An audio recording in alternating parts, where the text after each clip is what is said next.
উফ, এই ওয়েদারে আমি আজ বেরিয়ে পড়েছি। আজ নাকি প্রচণ্ড পরিমাণে বৃষ্টি আসবে, ঝড় হবে। তো বৃষ্টি তো হচ্ছেই। তো এই সময় আমি আমার বান্ধবী, বান্ধবী কম বলা ভুল, ও আমার ভাইঝি হয়। তো ওর সাথে দেখা করতে চলে এসেছিলাম। ও শিয়ালদার এখানে থাকে। তো ওখান থেকে বেরিয়ে পড়লাম, আমাকে তাড়াতাড়ি বাড়ি ফিরতে হবে।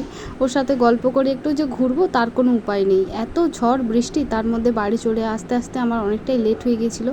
এই যে দেখো, আমরা 3 বোন রেডি হয়ে বেরিয়ে পড়ছি বিয়েবাড়ি যাওয়ার জন্য। আর বিয়েবাড়িতে গিয়েই দেখি আমার দাদার মেয়ে এই যে বইয়ের চেয়ারে বসে আছে।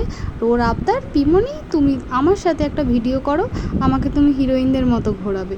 আমি বললাম আচ্ছা ঠিক আছে চলো। তো আমি কফি খাচ্ছিলাম, খেতে খেতে ভাবলাম এই মা যা, বইয়ের সাথেই তো একটাও ফটো তোলা হয়নি। যার বিয়েতে আসলাম তার সাথে ফটো তুলবো না তা কখনো হয়?